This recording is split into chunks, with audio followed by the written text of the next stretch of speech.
Repeat after me. I'm grateful for the actors. I am grateful for the writing. I am grateful for the comedy. I am grateful for the script. I am not grateful for the critics who poo-poo'd on this movie. But I am grateful for the chance to prove to you that America's Sweethearts is not that bad.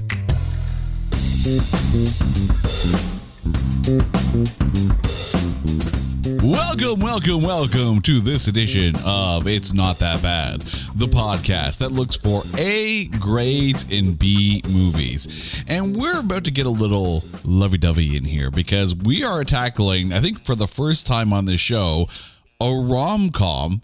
That's right, we're talking about 2001's America's Sweethearts. And here to join me on the podcast is Canada's sweetheart, my lovely wife, Carrie. Welcome back to the show, Carrie. How you doing? I'm good, but I have questions. You have questions? Does that mean that I'm sweet to all of Canada, or? No, that means that in the eyes of Canada, you are a sweetheart. Aww. Right? I don't know about that. That is literally the only reason we're doing this movie, so I can basically call you a sweetheart on podcast and get away with it. I have motives. I have reasons. Here's the funny thing. My wife is on the show, and we're doing a rom-com. And normally you would think, oh, well, Carrie picked the movie. No, I picked the movie. And this is not a very Carrie movie. This is not actually. Spoilers. But here's the funny thing. Not necessarily this movie in particular, but when I said to you, hey, let's do a rom-com, how much did you double take and question if aliens had kidnapped your husband and replaced him with something else? Well, When Harry Met Sally.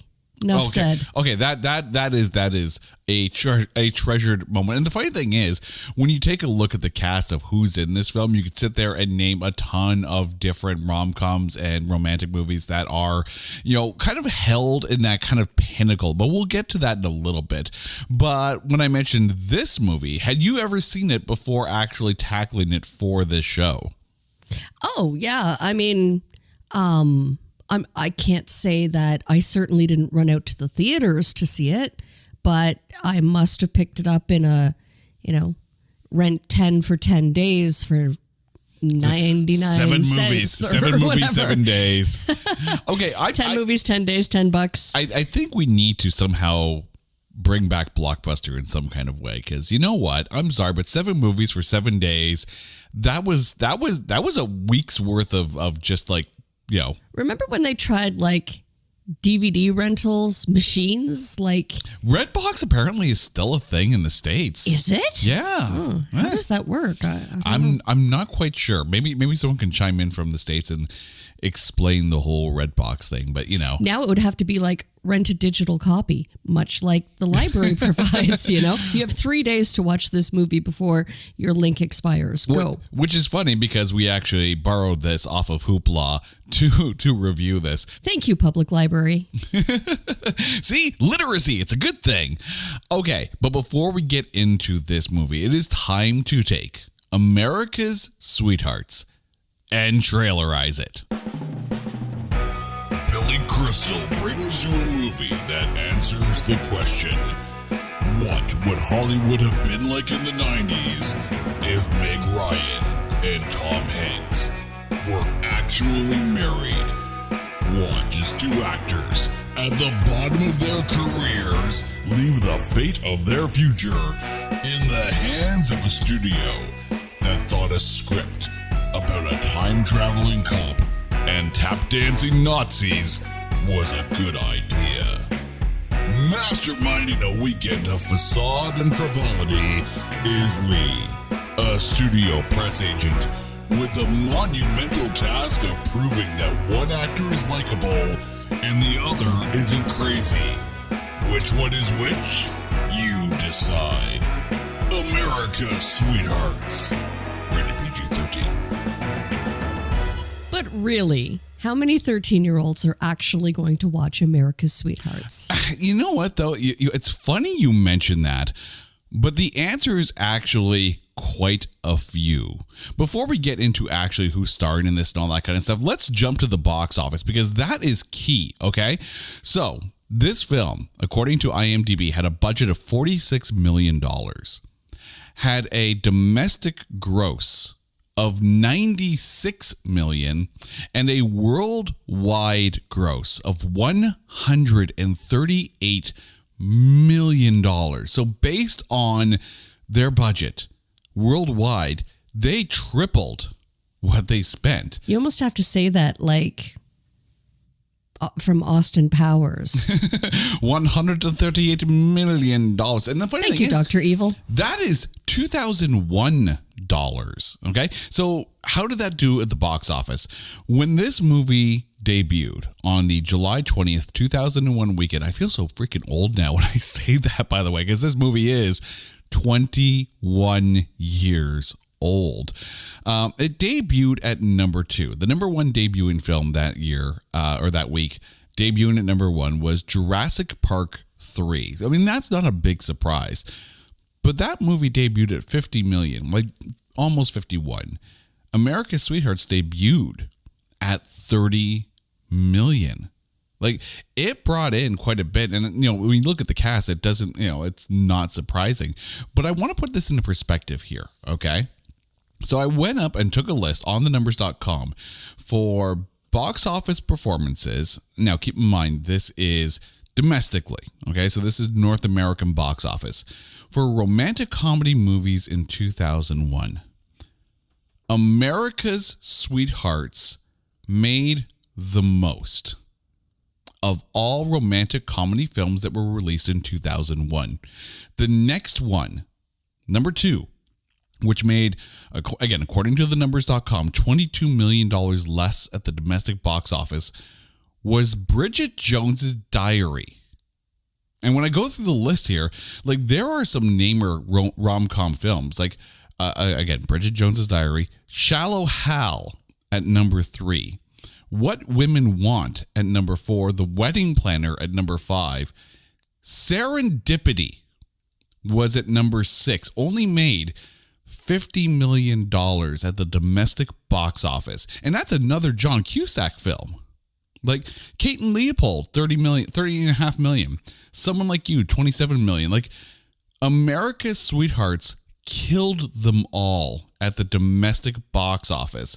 So, I mean, when you take a look at those kind of numbers, you have to question all of a sudden why it got the rating it did as far as critics go. Well, let's go through who's in this, because the cast probably helped carry quite a bit of it. I mentioned John Cusack.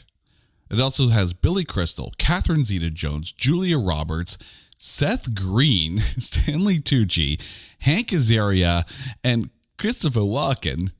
You realize that's going to happen, like, all show. Bad Christopher Walken imitations. But this movie also has an almost starred. And it's an interesting one, because in the role of Eddie, it almost starred Billy Crystal. Here's the thing. Billy Crystal wrote and produced this film. And when he wrote the film, he wrote himself into the role of Eddie. Yeah, I can't see that being the same. Okay. The director, Joe Roth, actually convinced him, like, no, you should be Lee. You should be Lee. And Billy Crystal went with it. And I think that was the right choice. But also, apparently originally slated to play as Eddie at one point in time, was Robert Downey Jr. Ooh. Right? Ooh, and that would be fun. I don't hate that idea. But keep in mind, too, 2001, this is when RDJ was having some legal issues as far as his personal life goes. Hold up, though. Okay. I don't think it would have been quite the same. I think what made Eddie so absolutely perfectly neurotic was John Cusack. I can't see Robert Downey Jr. giving it the same spin on his I argue neurosis, that one. on his anxiety, on his complete mental breakdown.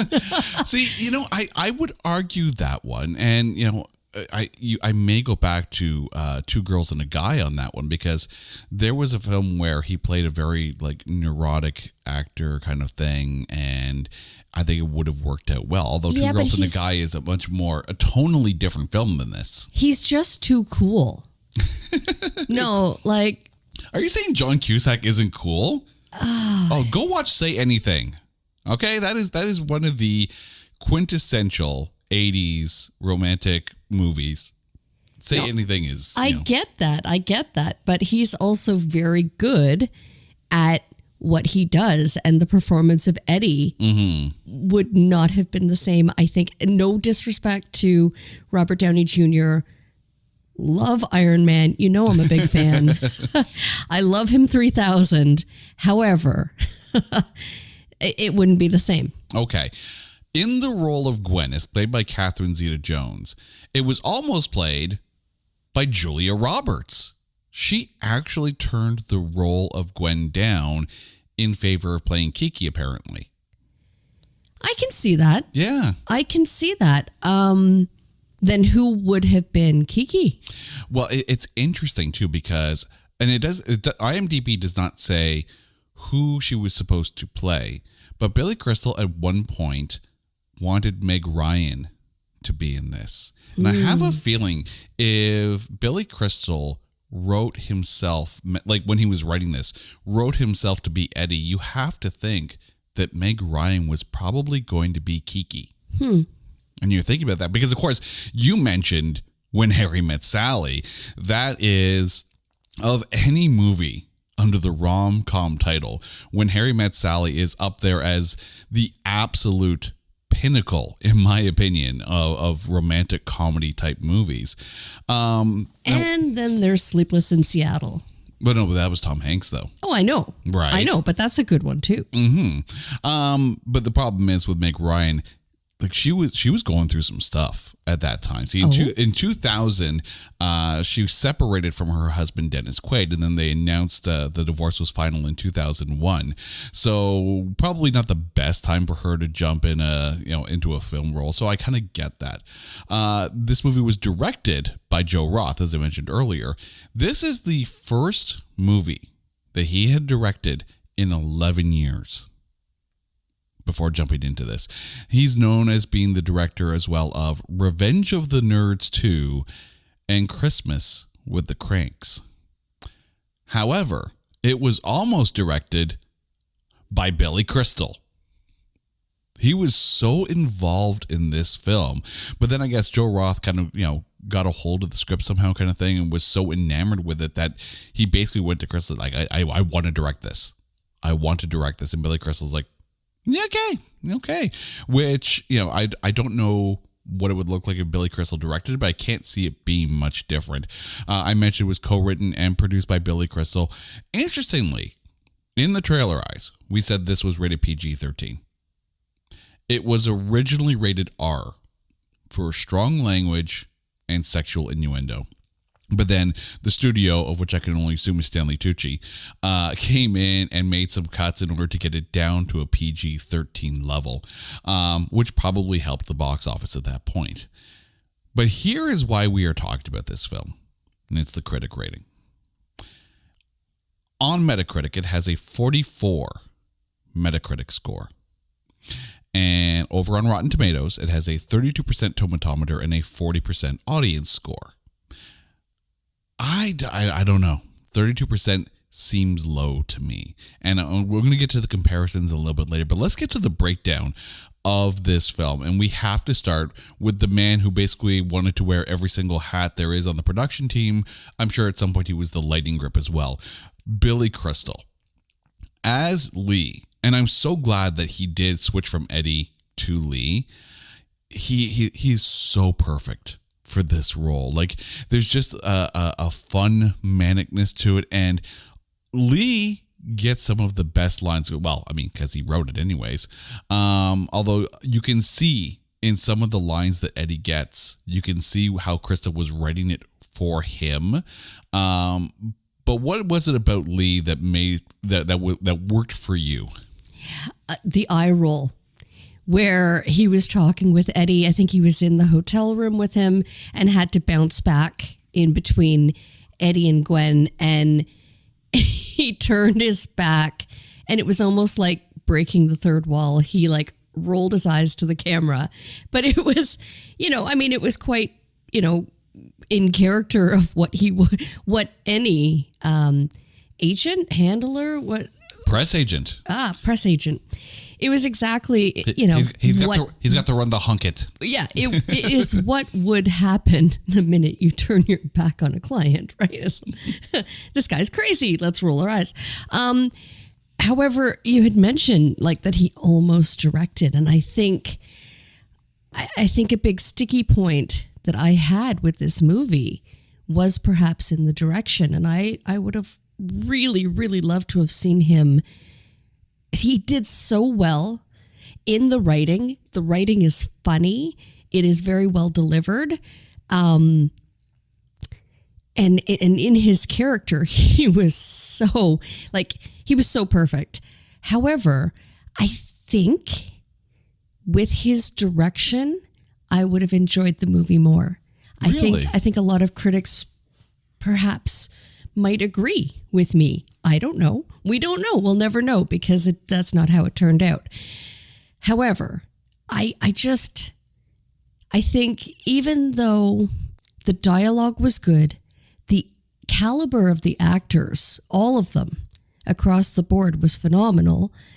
I still think that there was something missing. I think that it could have been improved. And I think that is learning what I know now.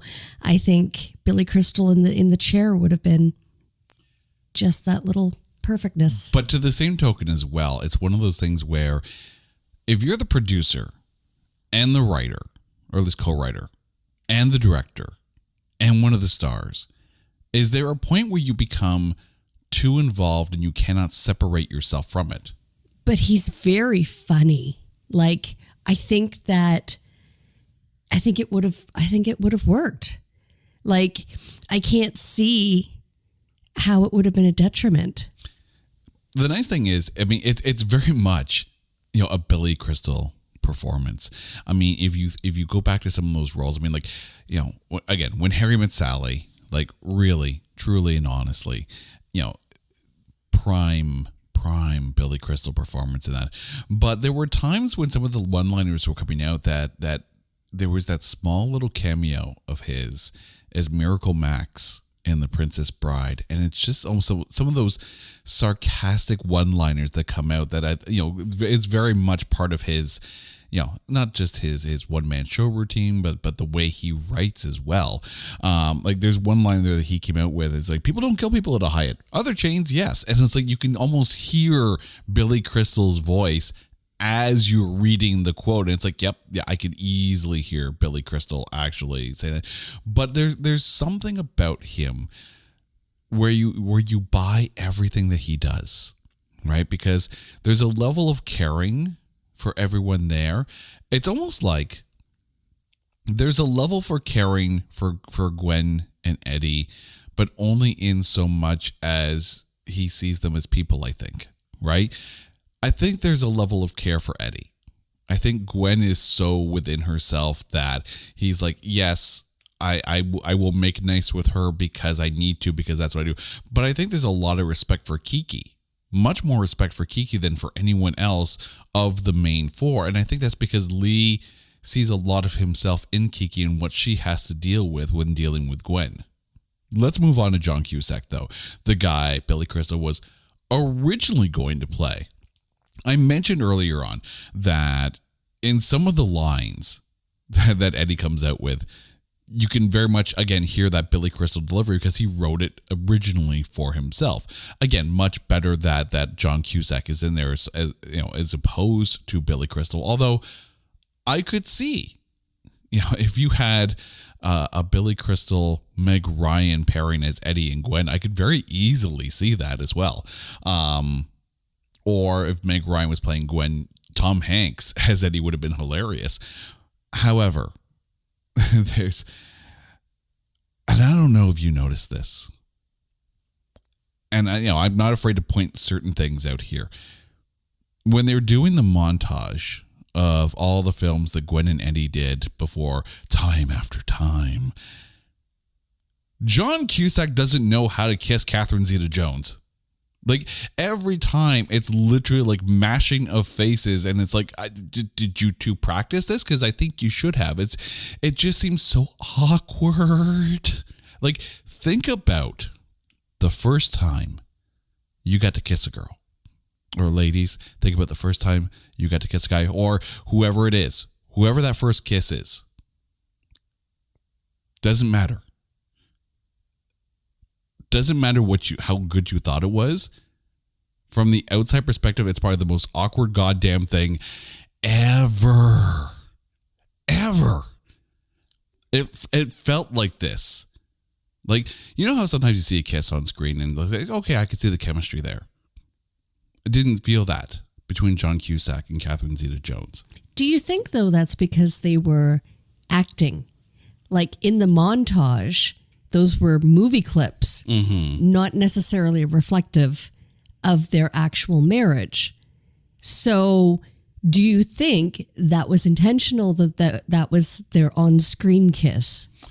It's possible. Meant to be dramatic and passionate and just really awkward. I mean, it could also be an underlying thing where the two people themselves are not necessarily simpatico, so their kisses aren't going to be simpatico. I was kind of thinking that as well. Like, when you kiss someone and it feels right, you know. You absolutely know. If you kiss someone and you're like, this is like Jenga and Twister combined, and I'm losing at both games at the same time, probably not going to go much past a second or third date. I mean, I'm just picking here on how it looked, but like when you watch it, it's like, no, just no. But I think, again, as you said, I think that's very in line with perhaps how their marriage was. I think maybe it was, you often have to speculate if I'd say about 80% of the Hollywood marriages, if it's based on publicity, I don't know. Like there are some couples that you see and you're like, I don't know if this is love or did your agents arrange this? And I think maybe that was kind of, I think this movie perhaps is supposed to be a bit of a, I don't know. Are you saying Hollywood is run by a secret Illuminati that pairs people together just for better press? That's going a bit in depth, but You realize, of course, as I have said those words, Hollywood is sitting there going, he knows. He knows. Finish him. Get him off. Get him on the phone. I can hear Stanley Tucci's voice going, I know a guy who can make it happen. Like, if you need him dead, it can happen. I can hear the dead air now. Right. Now, the funny thing is, like, we mentioned that this was almost played by Robert Downey Jr., and you said that John Cusack was a better choice. I'd like to throw a third name in the conversation. Curious if you would agree with me on this one. Matthew Broderick. I can see it. I think the funny thing about both John Cusack and Matthew Broderick is both kind of came up around the same time. Both super, like, come across as super nice guys kind of thing. I think it's 6 of one, half a dozen of the other if you put either of them in this role. But who would you think you would have preferred, Matthew Broderick or John Cusack? I think John Cusack did very well. I can't see any reason to replace him. I mean, Matthew Broderick definitely would come across as, nice guy Eddie. John Cusack comes across as nice guy Eddie too, but John Cusack, I think, plays better broken. Yes. And that's the trouble I had with Robert Downey Jr. in the role of Eddie. Really? Yeah, I just don't think, I don't think he would pull it off that well, as well as John Cusack. Not that he's not a good actor, but I just think John Cusack did so well that I personally wouldn't want to change it. Okay. Yeah. Fair enough. Let's talk about Gwen. We just finished talking about Eddie. Let's talk about Catherine Zeta-Jones. Here's the funny thing here. Gwen is a horrible person. Very annoying. Gwen is an absolute, utter train wreck of a human being. and you're not supposed to like her by any stretch of the imagination. I don't like Gwen. That's based mostly in the stellar performance of Catherine Zeta-Jones in that role. She played it well. Yeah. I mean, it takes a lot. Like, here's the thing. You can sit there and go, oh, Catherine Zeta-Jones is a bitch. No. Gwen is a bitch. Catherine Zeta-Jones made you think that Gwen is a bitch because Catherine Zeta-Jones is a phenomenal actress. And it's funny because it's a bit of a different role, right? Like, she comes in playing the unlikable one. Like, she is so good. But she does it well. Like, she's a good bitch. No, I'm sure she's a very nice person in reality. But the funny thing is about Gwen is that she doesn't know she's a bad person. She doesn't. Like, there's that scene where she's trying to convince, like, she wakes up Kiki to convince her to go get Eddie so the two of them can talk, kind of thing. And, you can see that sisterly kind of Kiki, please, I need it. And then the minute Kiki agrees to go, she's like, your pillow's better than mine. I'm going to take it. Like, nothing that Gwen does is for anyone else but Gwen.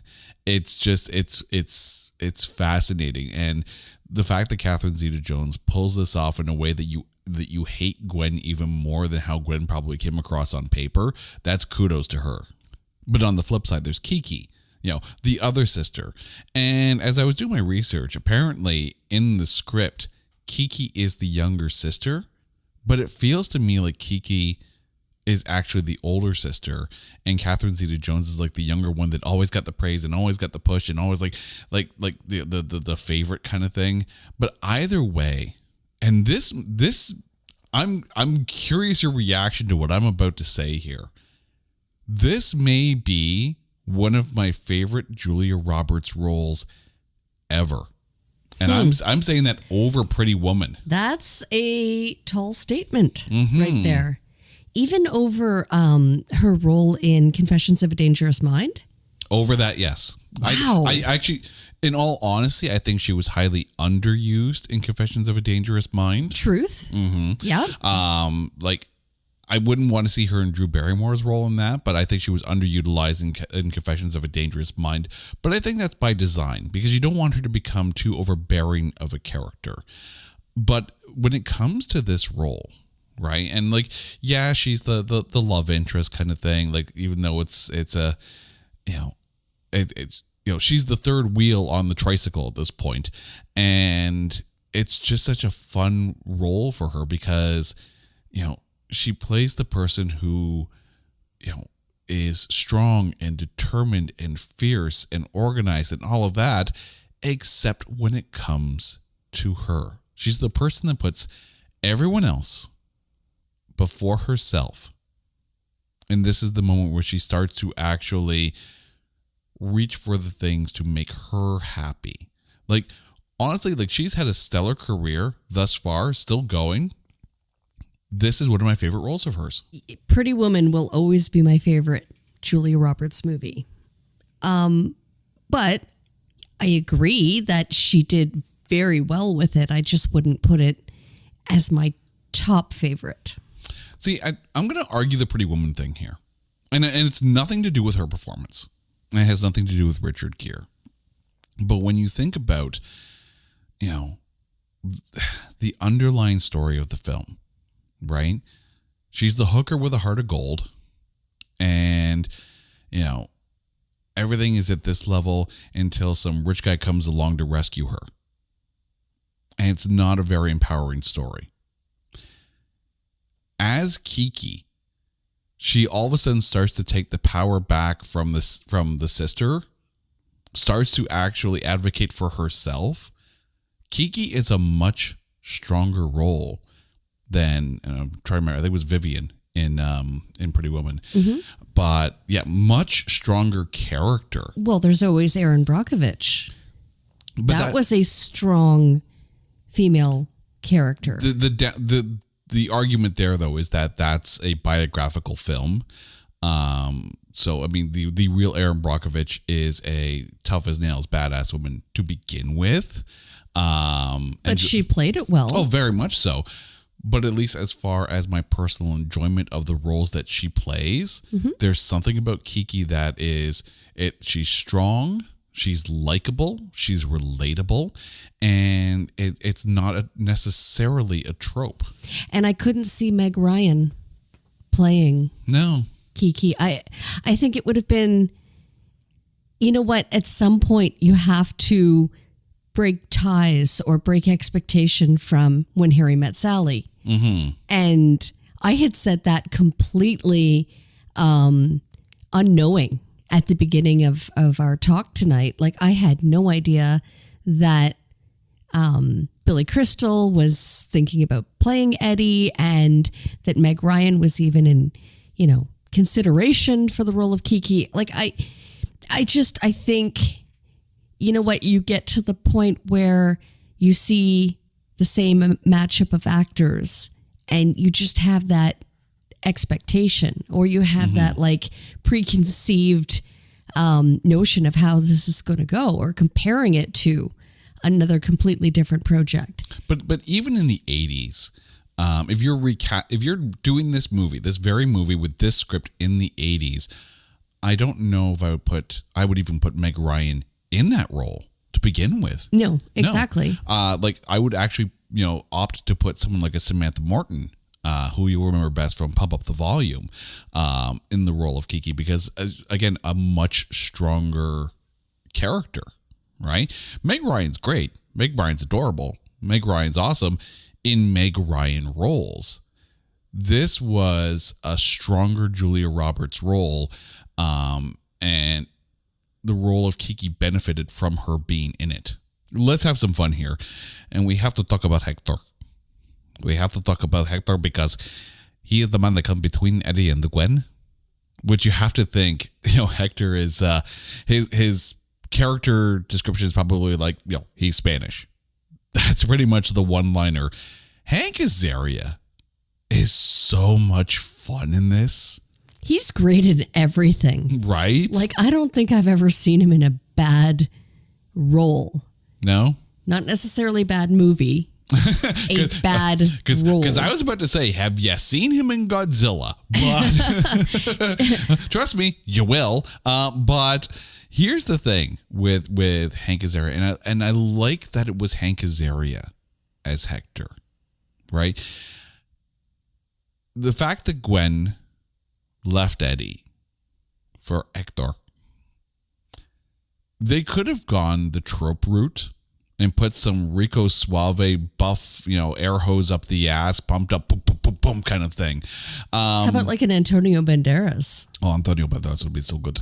But, they could have put like some buffed up, like romance cover novel type model.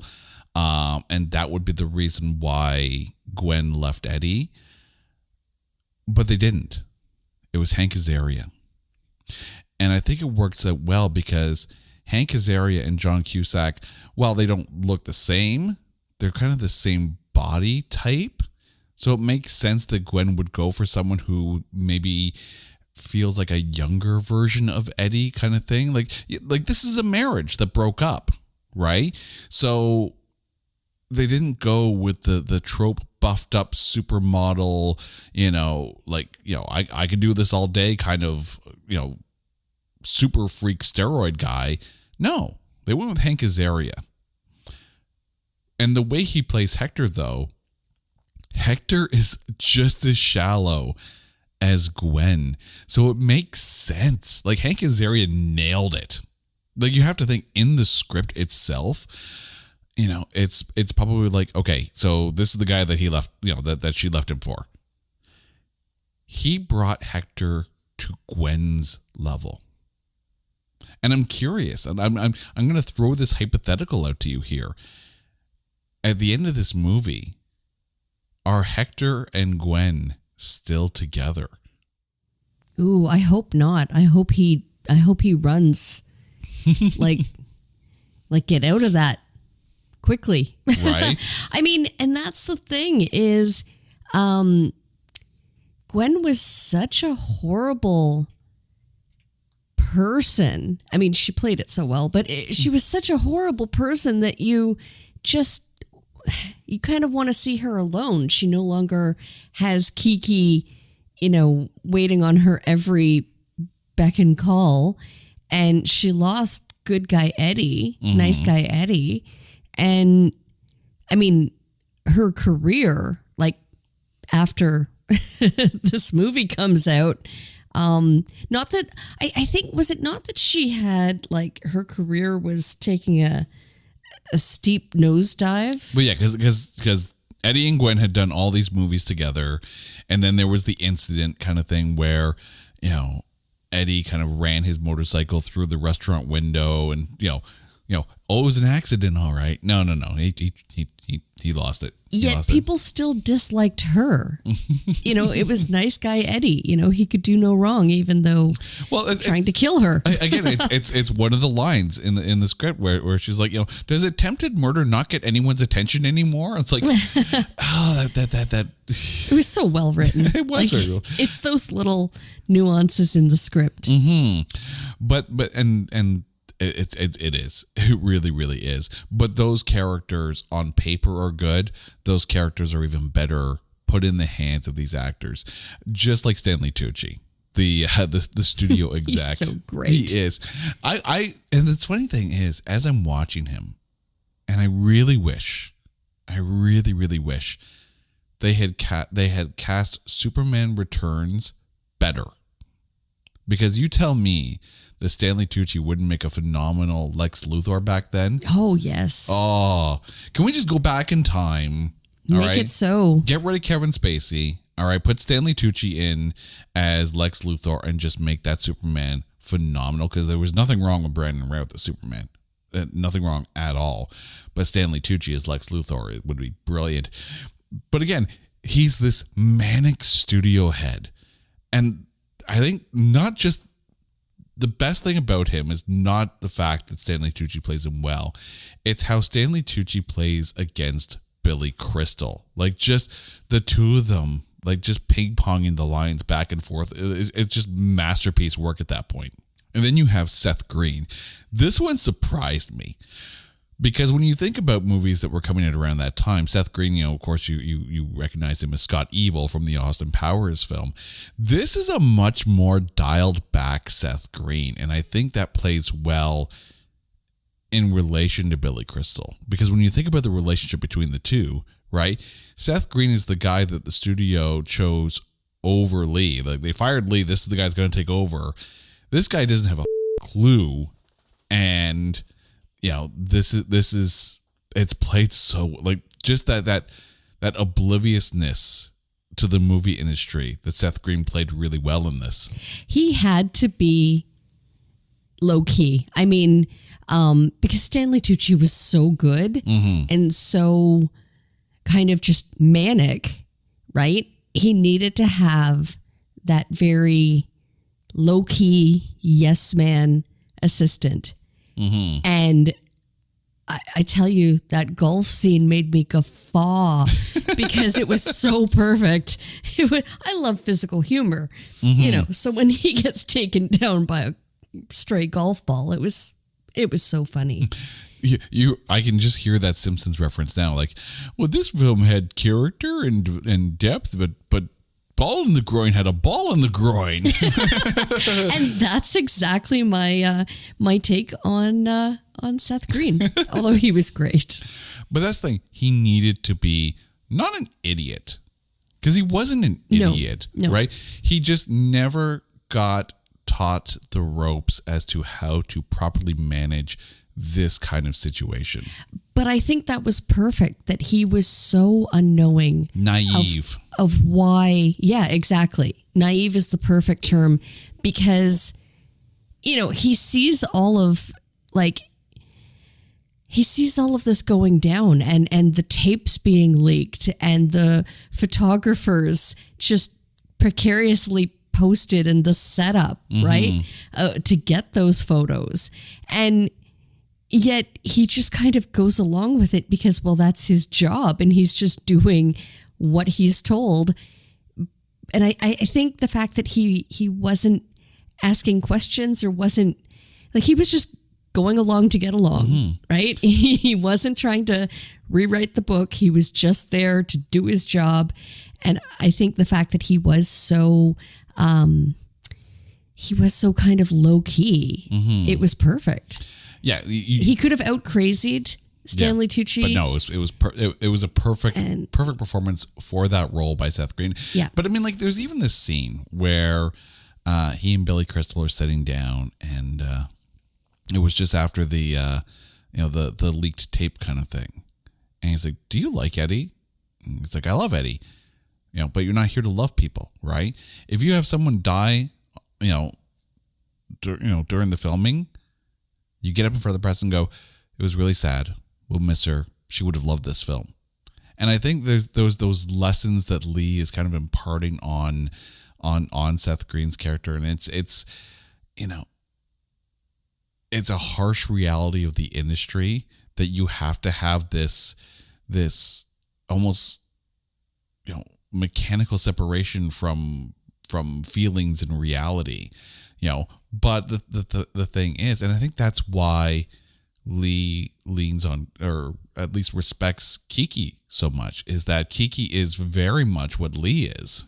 You almost have to wonder what Billy Crystal's experiences have been in the past prior to writing this, because it was so satirical on Hollywood in general, right? It was like, the depiction of the Hollywood marriage and how the industry promotes a new movie.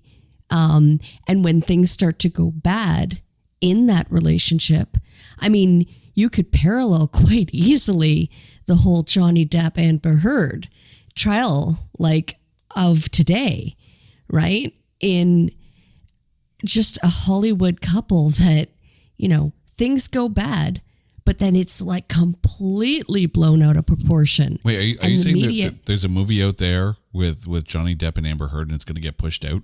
I am waiting. I am waiting for Hollywood to pick up on this and write the script. They're probably in pre-production right now.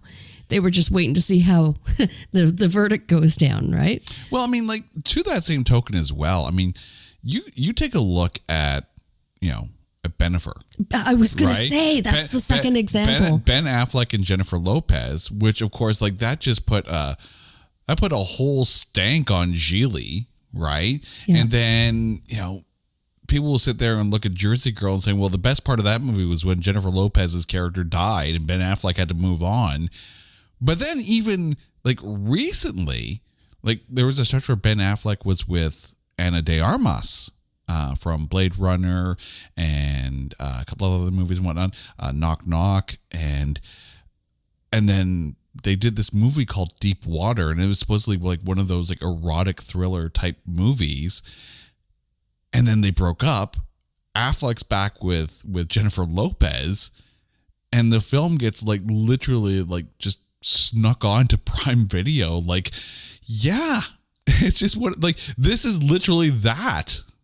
It feels like, to a point. Wow. Yeah. Yeah. I mean, perfect example, right? Wait, and are you saying there's an Illuminati that's setting up actors just to promote movies? What? I said We're it back again. to that again. I'm tempting fate. Conspiracy theory. Well, you know what? No one has said it isn't true. Like, You can write to us at It's Not That Bad.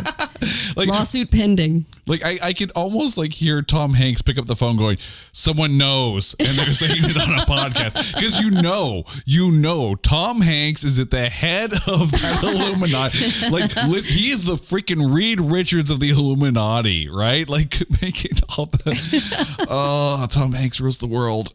And it's not even funny. I want to see that movie. And if they do make that movie, it needs to be directed by Hal Needman, also played by Christopher Walken, because that was just, when you get an actor and it feels like it was written specifically for that actor. Mm-hmm. I don't know if this was written specifically for Christopher Walken or if they had the role of the director as this neurotic kind of director, then they realized they got Christopher Walken, and they're like, okay, we're going to Walkenize the script. Because I'm sure Walkenize is actually a Hollywood term these days. Yet, you know what? I'm going to argue that he didn't necessarily Christopher Walken this character. I mean, normally you joke about Rob Schneider playing Rob Schneider as Rob Schneider. You can do it! Or Gary Sinise as Gary Sinise. Right. Playing the role of Gary Sinise. Right. However, this was not Christopher Walken as Christopher Walken. He was very to a point, low-key Christopher Walken. I mean, yes, he had that element of crazy, but it wasn't near to his full extent. I think if you're creating a Christopher Walken scale of things, right? You take his role in The Rundown, that movie with the Rock and Sean William Scott, and his character is way up here, right, with this. And then crazy set to 11. Right. But then you take his role in Pulp Fiction, which is a very understated kind of role, impactful, yes, and relies more on the Walken dialogue style that screams through. This kind of fits right in the middle, because while he's not at Rundown kind of Christopher Walken, you have some of those dialogue Walkerisms that kind of, or Walkenisms that kind of fit perfectly with the role of Hal Needham. And like it's I don't know anyone else who could walk in with the long gray hair and just pull that off so well. Like literally that cabin in the woods kind of director. And I'm sure there's people who are sitting there going, oh yeah, like I'm sure that's Zack Snyder on his off days kind of thing. Little cabin in the backyard. It's just, there's just so much crazy about him. And you could easily think of a bunch of directors where you sit there and go, yeah, I could see them doing that. And the dance scene was fantastic. I absolutely loved the edit of this movie. I just loved, I don't want to spoil too much, but if you haven't seen it by now. It's 21 years. 21 years. However, I did want to point out that for the most part, the cast probably looks very similar to how they did 21 years ago. The 21 years have done every single person in this cast have done very well for themselves. 21 years. Like they could remake this movie and it would still look the same. What flavor of Kool-Aid are they drinking? And Tom Cruise, no doubt. Right. To like preserve their appearance. They're Benjamin buttoning the whole thing like Paul Rudd in reverse. I tell you, 2 years of COVID and it's aged me 20 years. So I'm starting to look like Christopher Walken in this film. Playing the role as Christopher Walken. Right. Okay. I wanted, before we get to the MVP here, there's something I wanted to point out, and that's, the rating for this film. And that's kind of like, obviously the mantra of this show is that it's not as bad as the critics make it out to be. So let's go back to the tomatometer on this one here. 32%. And I want to draw some parallels here, okay? Because that's kind of where we're sitting at. And the box office doesn't necessarily dictate the critic ratings. We've seen that across the board. But I want to pull out at least of the main four actors: Billy Crystal, Catherine Zeta-Jones, Julia Roberts, and John Cusack. I went through Rotten Tomatoes just to find some comparable films, like whether they're lighthearted in nature, so rom-coms, romances, or comedies. Okay, so like I'm not gonna sit there and take The Mask of Zorro and compare it to this, because they're two very different movies. But let's talk about, and these are all movies that have a higher critic score than America's Sweethearts, and some of them are around that time too. Billy Crystal was in The Adventures of Rocky and Bullwinkle. That was horrible. 43%. And Forget Paris, which the forget part is there. 48% compared to this. For Catherine Zeta-Jones, Rock of Ages has a 43% tomatometer. Really? Yeah. You're are you reeling that because you thought it'd be higher, or are you reeling that because you're like surprised it's that high? No, because I thought it would be higher. Really? Yeah. And Maybe then, that's one for another show. And then there's The Phantom. We talked about The Spirit, right? The Phantom is Billy Zane in a tight purple suit and like eye mask running around with a young Catherine Zeta-Jones. That sits at 41%. It's not a good film. Julia Roberts, okay, Runaway Bride, 46%, right? And that's there, right? Notting Hill is an 83%. Now, I'm not saying that Notting Hill isn't a better film than America's Sweethearts, but I don't know if it's, more than twice as good as America's Sweethearts. I loved that movie, and I completely agree with that. Okay, and then we go to John Cusack, okay? Must Love Dogs, the film with him and Diane Lane, was a 37% tomatometer, so close, okay? But then there's Tapeheads, okay? Him and Tim Robbins, and the whole thing is like a spoof on them, on like the music video industry. We actually have a copy of Tapeheads in our collection. I'm pretty sure it's actually on VHS. And I need to point this out here. The box office total for Tapeheads, it's 129,000, not million, thousand.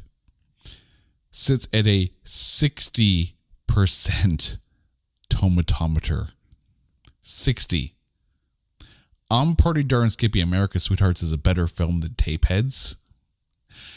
So this begs the question, is America's Sweethearts at 32% tomatometer?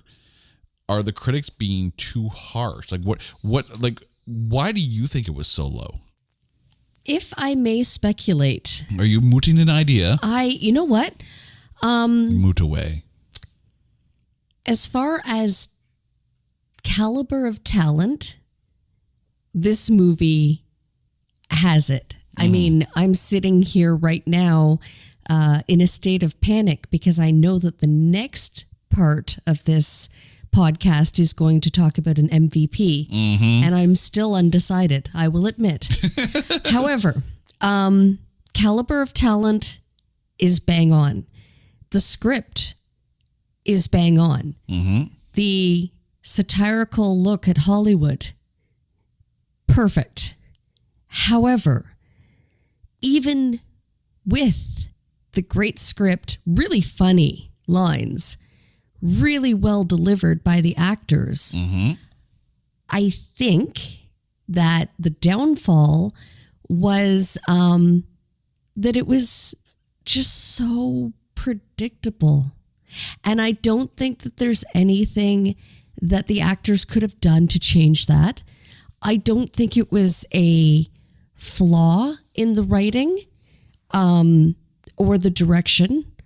I mean, I don't think anything really could have changed because it was what it was. But I think that was its downfall, is that as far as romantic comedy, you knew Eddie was going to wind up with the sister, and Gwen her career is pretty well tanked. She's lost her personal assistant, her best friend, her sister, her rock basically, and she has to live with her, her personality being her downfall. She pretty much pissed her entire life away. She had the love of a great guy, Eddie, right? But she just wasn't satisfied. And I think that's very much probably how she's always been. Maybe growing up, Kiki has always seen her get her way, and then she'll get what she wants in that moment and then move on to the next pretty shiny thing, right? Like, I don't think that her character was a very good person. And I think, you know, I just think it was the predictable storyline, and it was what it was. And I don't think it was meant to be anything groundbreaking. And I think that the critics probably, I don't know, based their decisions and their ratings on that. Okay, let me throw some hypotheticals at you here. And I'm curious if you think that these, you know, for lack of a better term, studio notes would actually make this movie better or worse. Okay. First one, apparently the film was originally rated R, right, for stronger language and sexual innuendos. Should it have stayed R, or do you think it was better to keep it as PG-13 and get the box office that they did? Because, I mean, I mentioned that comparison. Bridget Jones's Diary is second on the rom-com list for that year, but it's rated R. So is PG-13 the right move for this? Yeah. I mean, I think it is what it is. It's meant to be a light rom-com. Like, I mean, there was nothing really overly R about it. I mean, could they have like bumped up the sex scenes? Maybe, but why? It wasn't warranted. No. This movie was supposed to be fun and light. I don't think it was meant to be an R. Like, they certainly don't have to take it to that level. Okay. Slight story change here. Rather than putting in the romantic storyline with Kiki and Eddie, you change it a bit. So that instead of, I mean, Kiki is still friends with Eddie. Like, that whole part is still there. But rather than put the romantic Eddie chooses Kiki storyline, Kiki basically leaves Gwen as far as working for her and opts to choose with Eddie because she realizes that Gwen is just a horrible person. It's basically friends kind of walking away from the industry. I think it's interesting because you have to wonder if during Eddie and Gwen's marriage, if Kiki was maybe more of a player involved, like, and maybe Kiki, you know, looked at Eddie as I mean, almost like her soulmate, almost like the perfect man. And she was meant to be with him because she was very much Gwen's right hand. She did everything for her. She was no doubt probably always there. So very involved in their wedding. So maybe Kiki looked at those divorce papers as this is way too final. And she's always held that flame for Eddie. You know, so there was much love there. Like, I don't think she could have just walked away from everybody. And I think as difficult and as horrible of a person as Gwen is, Kiki still looks at her very much like that's her sister, and this is her, not only her job, but this is like her, you know, she's under her wing. Like, that's Kiki. Gwen is there, you know, for Kiki to take care of. I don't know. Okay. And then hypothetical here. Picture a sequel. Requiem for an Outfielder is being remade. And they try to bring Gwen and Eddie in for cameos into the remake of one of their old films. And then you have to have Eddie and Kiki are still together, right? Gwen, we're not quite sure if she's still with Hector or not, but then it's the, you know, Kiki and Gwen haven't spoken since the Honket.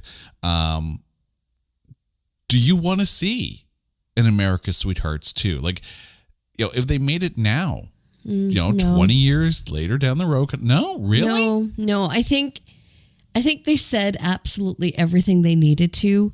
And as I had mentioned, like, it wasn't a bad movie. it didn't deserve to be panned by the critics, but it was very predictable, and it was what it was, and leave it at that. Don't try. This would be the sequel that would land straight to Netflix, and we would be sitting here questioning why they even spent the budget. I think if done right, and Billy Crystal wrote it, it could be fun. Oh no. But I mean, I'm not trying to manifest this into this. I'm already on Tom Hanks's Hollywood Illuminati list. I want my Little Nicky sequel first. Oh no. Yes. No. Yeah. No. Okay. No, not happening. Tom Hanks is still on the phone saying, they're gone off the rails. Stop them now. The good people out there listening do not need to hear us arguing about this. We'll take this offline later. Oh, I'm in trouble now. You'll write a Little Nicky and you'll like it. Little Nicky sequel's so not in trouble. happening. Tom Hanks is going to send someone to take care of me. Okay. Okay, it is time then to end this conversation before I get myself into deeper trouble with Tom Hanks. It's MVP time. So, no, I'm not ready. Oh, no, you have to be ready. I'm not ready for this. Who is your MVP of 2001's, I'm stalling here to give you a little extra time, America's Sweethearts? Can you go first? No, I want to go second. No, I want to go second. No, then I want to go first. It doesn't matter. Okay, I will go first this time because I don't care. I don't care. Drive the car. You sit there, chew on your root, and I will name my MVP, okay? Now I want to be the limo driver. We should have gone first. Okay. My MVP. First things first, honorable mention to Julia Roberts. Because, again, loved her in this film, loved this role for her. I think it's one of her more enjoyable, fun roles. There's a lot of movies that I love her in, but there's something about Kiki that is just truly enjoyable. But this film isn't as good as it is without Billy Crystal. Like, honestly, from the script, from a script perspective, Billy Crystal is a freaking MVP because you have to watch this movie 2 or 3 times to pick up on every single little, and they're not even set up one-liners, they're throwaway one-liners. And that's some of the beauty of Billy Crystal's delivery of his comedy. But then him as Lee, as the knot that's barely holding all of this together is just so enjoyable. So with much respect to Julia Roberts as Kiki, Billy Crystal is my absolute MVP of America's Sweethearts. I have stalled long enough. It's time. All I can say is you did what you always tell me not to do, and you had a tie. I didn't tie. You mentioned, I know, but you mentioned 2 actors. And I always get in trouble. I get the finger wag. No. Our friends listening don't get to see the finger wag, but I have had the finger wag for choosing more than one actor in the past. I said honorable mention. I didn't. Okay, fair enough. I have co-MVP'd before. I'm not going to lie. Okay, well. But go ahead. If you need to co-MVP, you co-MVP. Okay, no. I don't need to. Put that finger down. Oh my God. Well, it's been a good, 20 years. You're going to leave me for Hector, aren't you? Canadian sweetheart, my ass. Okay, I'm ready. I am going to defend Gwen. Okay. Because I think that Catherine...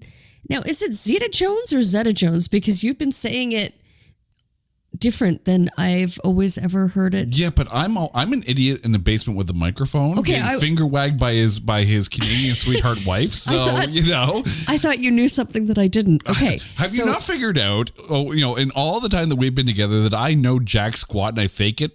I'm always the one mispronouncing names, so I'm going to go with Catherine Zeta-Jones as Gwen. I think she played her role beautifully. She literally had, and I've seen this movie before. I watched it again today. And I still, every single time Gwen opens her mouth and Kiki, I just want to slap her. I want to bitch slap her because, oh my God, she is so annoying. However, she plays it really, really well. And kudos to that. I think that she's the character that you love to hate. And it's very much by design. I'm sure she's a lovely person in real life. But the role of Gwen was so incredibly hateable. And you just really wanted to see Kiki and Eddie wind up together and for their marriage to be over, because you want Eddie to be free and happy because he's a good guy. Good guy, Eddie. So that aside, I'm very hopeful that Hank Azaria realizes how awful she is, and he runs too. So if they did a sequel, that's what I'd want to see. That is what I would manifest. Is well, if they do a sequel, that Hector, is it Hector? Hector. That Hector okay becomes free. If they ever do an America's Sweethearts sequel, and I'm not trying to manifest this, however, if you do, Billy Crystal, if you do write this, please invite us to the Honket. We would like to do the interviews with the actors. Now, maybe not. Could be fun. I'm just trying to manifest that into reality. Bring us to the Honket. And to our listeners, thank you for listening to this episode of It's Not That Bad. Now, you guys know the drill. If there is a movie that you think is unfairly maligned, or you think is just so bad that there's no way in hell that we can actually find anything good to say about it, hit us up on Twitter at NotThatBadCast, and we will watch it, we will dissect it, and we will find the good things to say, the A grades in those B movies. Until next time, I'm Jay, she's Carrie. By all means, go watch America's Sweethearts. It's a ton of fun. Until next time, everyone, take care.